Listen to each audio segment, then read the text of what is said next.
नमस्कार, आप देख रहे हैं न्यूज इंडिया। मैं हूं आपके साथ पूजा मोहन पांडे।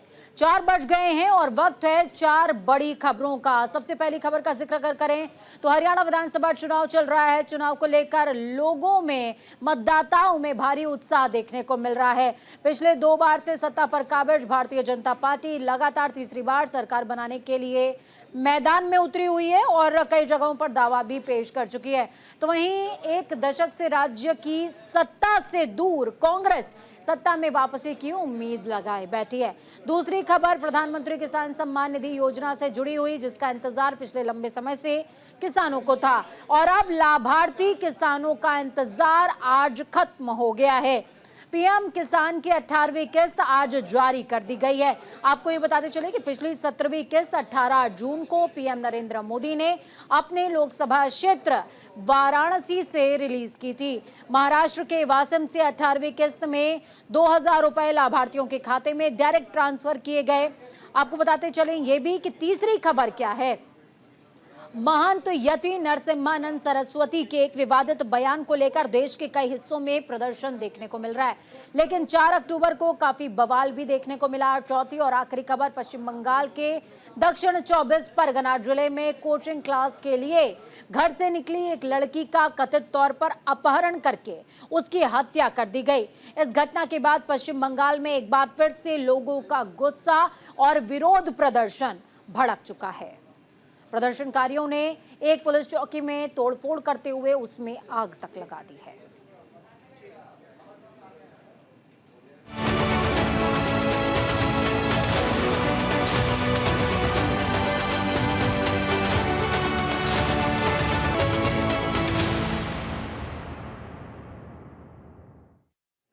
तो चलिए खबरों की चर्चा विस्तार से करते हुए सबसे पहले आपको बताएंगे हरियाणा में 90 सीटों पर मतदान हो रहा है। वोटर्स में काफी ज्यादा उत्साह देखने को मिल रहा है। हरियाणा में दोपहर 3 बजे तक 49.13% मतदान दर्ज किया गया। दोपहर 3 बजे तक यमुनानगर में 56.79% मतदान हुआ है। पंचकुला की अगर बात करें तो सबसे कम 42.60% मतदान दर्ज किया गया। हरियाणा विधानसभा चुनाव का मतदान हो रहा है। पिछले 2 बार से सत्ता पर काबिज भारतीय जनता पार्टी लगातार तीसरी बार सरकार बनाने के लिए मैदान में है, लेकिन उसे सत्ता विरोधी लहर का सामना करना पड़ रहा है। तो वहीं एक दशक से राज्य की सत्ता से दूर कांग्रेस सत्ता में वापसी की उम्मीद लगाए बैठी है। चुनाव प्रचार के दौरान उसने बीजेपी के खिलाफ सत्ता विरोधी लहर को भुनाने की कोशिश की है। कांग्रेस ने बेरोजगारी, संविधान पर खतरा, अग्निवीर योजना को मुद्दा बनाया है। तो वहीं बीजेपी ने अपने राज्य और केंद्र सरकार के कामकाज, नरेंद्र मोदी के चेहरे और कांग्रेस को दलित पिछड़ा विरोधी बताकर वोट मांगा। इस चुनाव में 2 करोड़ से ज्यादा मतदाता 1031 उम्मीदवारों की किस्मत का फैसला कर रहे हैं। तो चलिए अब आपको ग्राफिक्स के जरिए बता रहे हैं कि आखिरकार हरियाणा में कहां से कौन सा वीआईपी कैंडिडेट मैदान में है। हरियाणा विधानसभा चुनाव में वीआईपी उम्मीदवारों की जो चहल पहल है, सबसे पहले लाडवा सीट का जिक्र जरूरी हो जाता है, क्योंकि नायब सिंह सैनी जो कि मौजूदा समय में बीजेपी के कैंडिडेट हैं और मुख्यमंत्री हैं, प्रदेश के चुनाव लड़ रहे हैं। गढ़ी सांपला की बात करें तो गढ़ी सांपला किलोई से भूपेंद्र सिंह हुड्डा कांग्रेस के हैं कैंडिडेट और सर्वे सर्वा मौजूदा समय में देखिए कांग्रेस का मतलब हुड्डा और हुड्डा का मतलब कांग्रेस है, वो वहां से चुनाव लड़ रहे हैं। अंबाला कैंट की अगर बात करें तो अनिल विज जो कि पहले समय में, अब उनके नाम के आगे भले ही पूर्व लग चुका है, लेकिन गृह मंत्री रहे हैं। सबसे ज्यादा पावरफुल मिनिस्टर्स में से और व्यक्तित्वों में से एक माने जाते हैं अनिल विज। उचाना कला से दुष्यंत चौटाला जेजेपी से मैदान में हैं। देखिए पिछली बार किंग मेकर की भूमिका में दुष्यंत चौटाला नजर आ रहे थे, लेकिन इस बार दुष्यंत चौटाला अलग हो चुके हैं गठबंधन से और इस बार पार्टी के समीकरण, सत्ता, सब कुछ तब्दील हो चुका है। फतेहाबाद से डूडा राम विश्नोई मैदान में है, बीजेपी के कैंडिडेट हैं। आदमपुर से अगर बात करें तो भव्य विश्नोई मैदान में हैं और इनके पिता भी सियासत से ताल्लुक रखते हैं। गुरुग्राम से मुकेश शर्मा बीजेपी के प्रत्याशी, जींद से महावीर गुप्ता कांग्रेस के प्रत्याशी मैदान में हैं। कैथल की अगर बात करें तो आदित्य सुरजेवाला, ये रणदीप सुरजेवाला के बेटे हैं, कांग्रेस से कैंडिडेट हैं, मैदान में हैं और इनकी लॉन्चिंग है। जुलाना से विनेश फोगाट मैदान में है। तो देखिए ये जो पूरा रण है ये सजा हुआ है।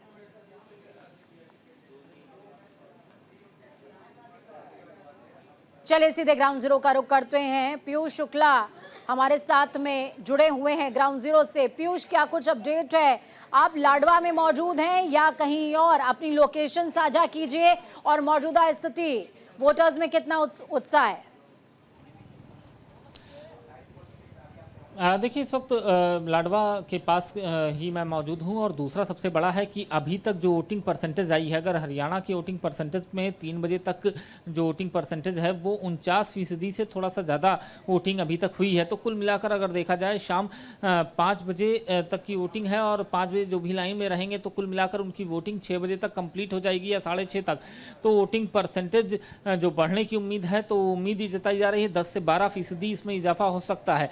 और वोटिंग परसेंटेज बढ़ना कहीं ना कहीं जो एंटी इनकम्बेंसी है भारतीय जनता पार्टी के लिए, उसके लिए एक खतरे का संकेत हो सकता है, क्योंकि जो राजनीतिक पंडित हैं वो मानते हैं कि वोटिंग परसेंटेज जब बढ़ता है तो सत्ताधारी दल जो है उसके लिए दिक्कत होती है। पूजा, बिल्कुल, वोटिंग परसेंटेज जब बढ़ता है तो सत्ताधारी दल के लिए दिक्कतें होती हैं। कंचन हमारे साथ में जुड़ी हुई हैं रोहतक से। कंचन, क्या कुछ अपडेट है? वोटर्स में कितना उत्साह है? क्योंकि पीयूष तो साफ तौर पर कह रहे हैं वोटिंग परसेंटेज जितना इंक्रीज होगा बीजेपी के लिए उतना बड़ा सिरदर्द है।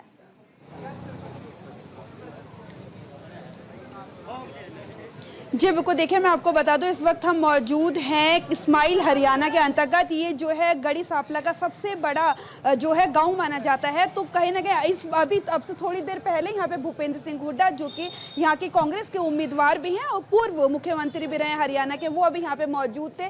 जगह जगह अलग अलग बूथ्स पे जाके जनता से, अपने लोगों से लगातार मुलाकातें कर रहे हैं और बूथ पे जा जाके किस तरीके से वोटिंग परसेंटेज चल रहा है, वोटिंग्स हो रही है, उसका पूरी तरीके से ध्यान रखा जा रहा है। आपको बता दें सुबह 11:30 बजे का वो समय था जब भूपेंद्र सिंह हुड्डा अपना मतदान करके और सांघी जो उनका विलेज है, अपना विलेज है, वहां से मतदान करके वो पूरे दौरे पे निकले हुए हैं। 6 बजे तक उनका दौरा जो है लगातार चलेगा। अलग अलग बूथ पे जाके लगातार अपडेट्स ले रहे हैं, पूरे गांव का दौरा कर रहे हैं। जिस तरीके से कहा जा रहा है कि वोटिंग परसेंटेज बढ़ता है तो सरकार के लिए दिक्कत होती है। कहीं ना कहीं कांग्रेस पार्टी लगातार पिछले कई महीनों से कह रही है कि हरियाणा में जो कांग्रेस पार्टी की सरकार इस बार आ रही है, हरियाणा में जो कांग्रेस की हवा चल रही है। तो जिस प्रकार से भूपेंद्र सिंह हुड्डा लगातार मेहनत कर रहे थे अपने क्षेत्र में और आज जिस तरीके से दौरा कर रहे हैं, अलग अलग बूथ्स पे जाके लगातार वोटिंग परसेंटेज, अपने लोगों से जाके मुलाकात, अपने कार्यकर्ताओं से मुलाकातें कर रहे हैं, तो बेहद अहम हो जाता है कि इस बीच जब आज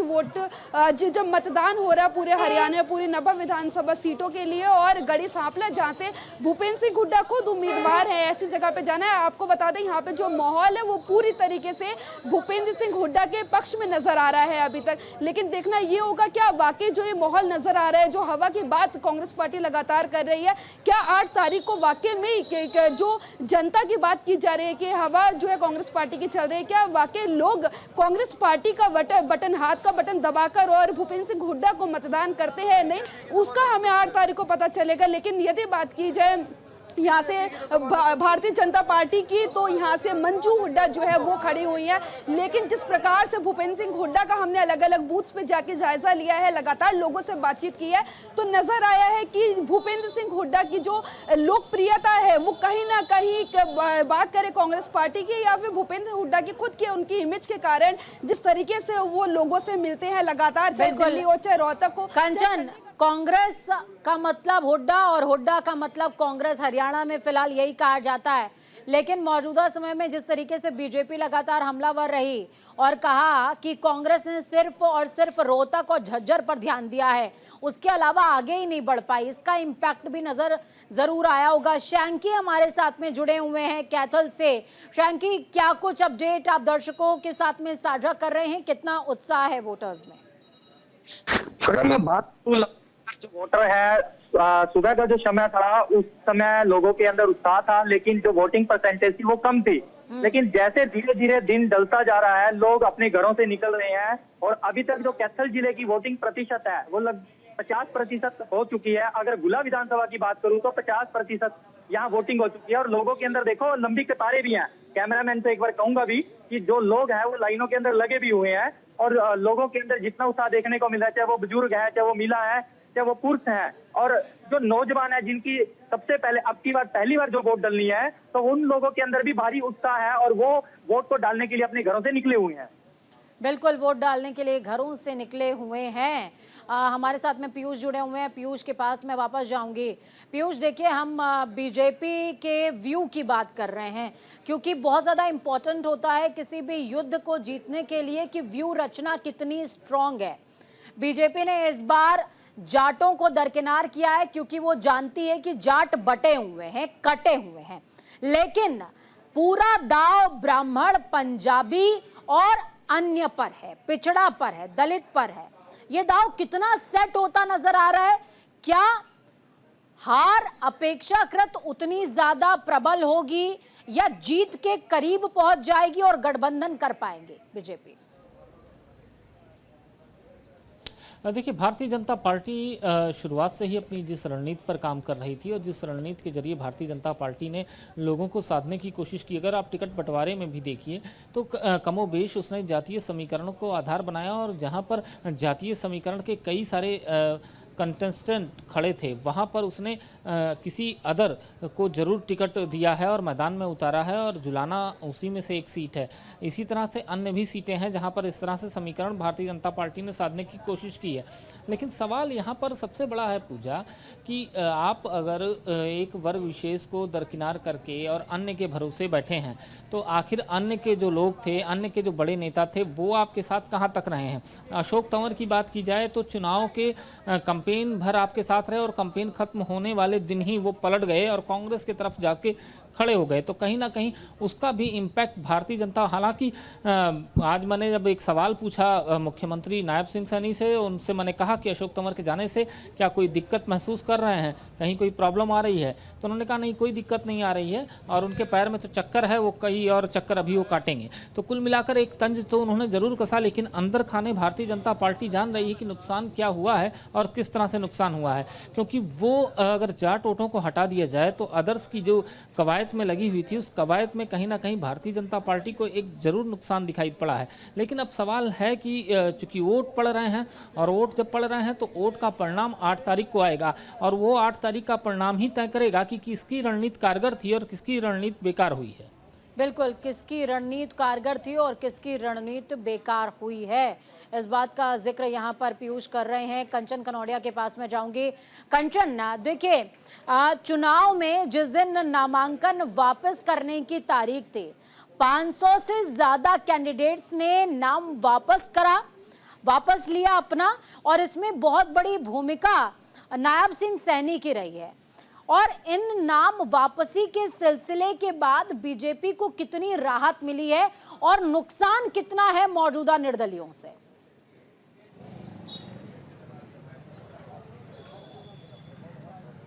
जी बिल्कुल, देखिए, मैं आपको बता दूं कि 2500 से ज़्यादा जो आवेदन पत्र थे कांग्रेस पार्टी के चुनाव लड़ने के लिए, हरियाणा की 90 विधानसभा सीटों पर 2500 से ज़्यादा आवेदन कांग्रेस पार्टी के पास आए थे, पहली बात। और दूसरी बात यदि की जाए तो 1031 उम्मीदवार जो है, आज उम्मीदवारों का जो भविष्य है वो तय होना है। चाहे बात की जाए जेजेपी की, बात की जाए बीएसपी की, बात की जाए या फिर आज़ाद समाज पार्टी की बात की जाए, भारतीय जनता पार्टी और कांग्रेस पार्टी लगातार, उनका दोनों का कहना है कि हालांकि कि कितनी भी छोटी छोटी पार्टियां हो, राहुल गांधी लगातार अपनी रैलीज में इसी तरीके से संबोधन करते हुए कह रहे हैं कि जो छोटी पार्टियां हैं ये सभी बीजेपी की बी पार्ट पार्टियां हैं, तो इनको वोट ना देके कांग्रेस को वोट दिया जाए। और यदि बात की जाए कि 1000 से ज्यादा उम्मीदवार जो है उनका जो भविष्य है आज तय होना है, भले ही छोटी छोटी पार्टी छोटे छोटे टुकड़ों में बटी हो, लेकिन जिस प्रकार से कांग्रेस पार्टी लगातार अपनी हरियाणा में हवा की बात करती आ रही है और उसका कहना है कि जो हमारी 7 गारंटीज है कांग्रेस पार्टी ने, जवान, पहलवान,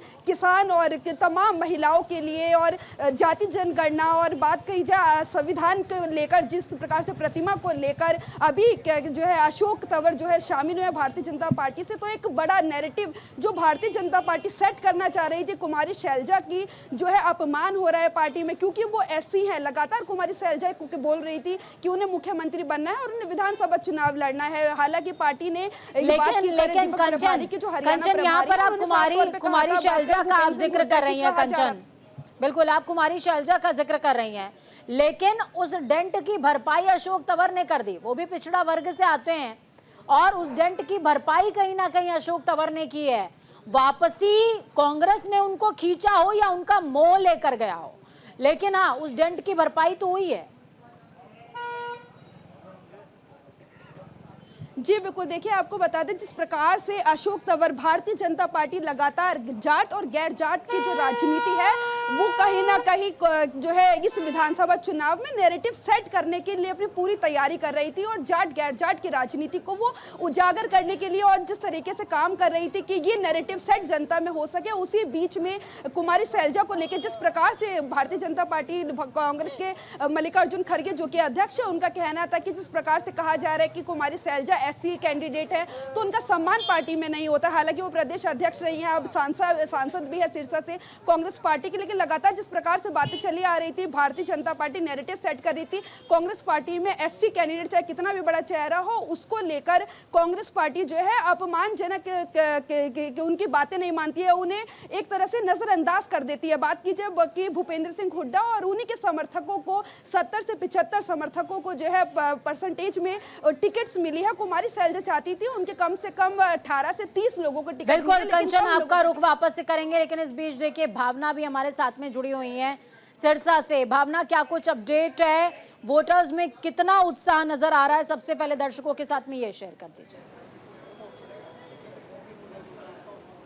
जी मैं आपको बता दूं कि मैं इस वक्त सिरसा विधानसभा में मौजूद हूं, जहां पर अगर अभी तक की बात की जाए तो अभी तक लगभग 48% वोट जो है वो डल चुके हैं। अगर पूरे दिन की प्रक्रिया की बात की जाए तो सुबह 7 बजे वोटिंग प्रक्रिया शुरू हुई थी और सुबह 7 बजे से ही लगातार लोगों का आवाजाही जो है पोलिंग सेंटर्स पर जारी थी। तस्वीरों में दिखाना चाहूँगी, आप देख सकते हैं कहीं ना कहीं अभी भी जो है लोग लगातार यहाँ पर आते जा रहे हैं। अपने मताधिकार जो है उसका इस्तेमाल करने के लिए लोग यहाँ पर आते जा रहे हैं, अपना वोटिंग करने के लिए आ रहे हैं, क्योंकि शाम 6 बजे तक जो है सभी पोलिंग बूथ पर जो है वोटिंग प्रक्रिया चालू रहेगी। तो कहीं ना कहीं अभी भी वोटिंग प्रक्रिया जो है सिरसा में लगातार जारी है। ये कहा जा सकता है कि एक बार फिर से जहां भाजपा दोबारा अपना प्रचंड लहराने की कोशिश कर रही है, वही कांग्रेस को उम्मीद है कि कांग्रेस का खाता खुल सकता है। तो तमाम तरीके की देखा जाए तो चुनाव मतदान के चलते कहीं ना कहीं पूरी प्रक्रिया में लगातार सभी जो नेता हैं, जो कैंडिडेट्स हैं, वो भी लगातार पोलिंग बूथ्स पर पहुंचे थे। और उसके बाद जो है अब तक की वोटिंग की बात की जाए तो 48% वोटिंग सिरसा में हो चुकी है, जो कि आगे 6 बजे तक जारी रहेगी।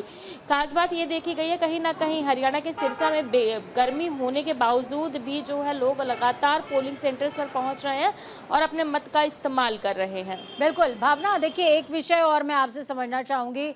आपने मतदाताओं से बात करने की कोशिश करी होगी, इस बीच उनका जो रुझान है वो आप समझ भी रही होंगी। मैं आपसे समझना चाहती हूँ, जेजेपी की जो पिछली बार 2019 के इलेक्शंस में भूमिका थी, किंग मेकर की भूमिका, वो भूमिका आम आदमी पार्टी कह रही है कि वो हाईजैक करने जा रही है इन चुनावों में। क्या वो दावा अमली जामा पहनता नजर आ रहा है क्या? जैसे ही हरियाणा के चुनाव जी देखिए, जैसे ही हरियाणा के चुनावों का ऐलान हुआ था, कहीं ना कहीं आम आदमी पार्टी पूरी तरीके से दावा करती हुई नजर आ रही थी कि आम आदमी पार्टी भारी बहुमत के साथ हरियाणा में आएगी। और साथ साथ ये भी दावा करती हुई नजर आ रही थी कि कहीं ना कहीं हरियाणा की जनता भी एक बदलाव ज़रूर चाहती है। ये बात बिल्कुल सही है। जब हम लोगों ने बात करी तो हरियाणा की जनता कहीं ना कहीं बदलाव ज़रूर चाहती है, लेकिन मत किसको दिया गया है, वोट किसको दिया गया है और किसको हरियाणा की जनता चुनकर लाएगी, ये कहना अभी बहुत मुश्किल है। उसके लिए 8 अक्टूबर तक का इंतजार करना होगा, जब ईवीएम का पिटारा खुलेगा, जिसके अंदर आगे बनने वाली सरकार का जो है फैसला हरियाणा की जनता ने सील करा है। तो कहीं ना कहीं उसके लिए 8 अक्टूबर का इंतजार करना पड़ेगा, क्योंकि 8 अक्टूबर को काउंटिंग होगी, उसके बाद पता लग पाएगा कि आखिरकार हरियाणा की जनता क्या बदलाव चाहती है। देखा जाए तो आम आदमी पार्टी अपने दावे करते हुए नजर आई, भाजपा अपने दावे करते हुए नजर आई। वहीं अगर बात की जाए कांग्रेस की, तो कांग्रेस अपने दावे करती हुई नजर आई। तमाम पार्टीज जो है लगातार अपने अपने दावे करती हुई नजर आ रही है। वहीं अगर बात की जाए सिरसा में, तो जहां कांग्रेस पूरी तरीके से अपने दमखम के साथ चुनावी मैदान में उतरी थी, वहीं गोपाल कांडा की बात की जाए तो गोपाल कांडा भी पूरे दमखम के साथ, यानी कि ये कहा जा सकता है हरियाणा लोकहित पार्टी के साथ जो है गोपाल कांडा भी चुनावी मैदान में उतरे हुए हैं। लगातार वोटिंग अभी जारी है, लेकिन हरियाणा की जनता क्या बदलाव चाहती है, किसके हित में वोट देती है, इसका फैसला 8 अक्टूबर को ही होगा। बिल्कुल। शैंकी जिंदल भी जुड़े हुए हैं हमारे साथ में। मैं आपसे समझना चाहूंगी शैंकी, देखिए हरियाणा में एक दशक से एक पर्टिकुलर पार्टी ने राज किया है और उसका राज देखा है, लेकिन इस बार इस राज का काज बिगड़ेगा या काज बन जाएगा? जनता का मूड क्या नजर आ रहा है शैंकी? वोट करने के मुद्दे क्या हैं?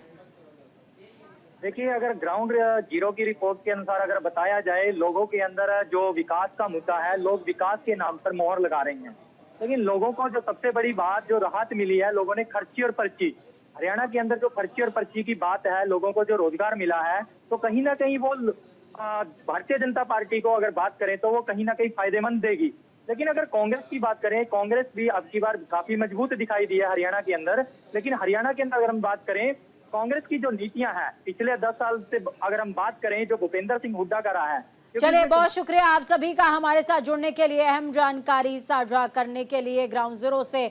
तो आप देख रहे हैं लगातार कि किस तरीके से वोटर्स अपने वोट का, अपने अधिकार का, अपनी शक्ति का इस्तेमाल कर रहे हैं। न्यूज़ इंडिया भी आपसे अपील कर रहा है कि अगर अभी नहीं तो फिर 5 साल तो बिल्कुल नहीं। घरों से निकलिए, वोट कास्ट कीजिए, क्योंकि आपकी उंगली पर लगी स्याही आपके क्षेत्र का भविष्य तब्दील कर देगी।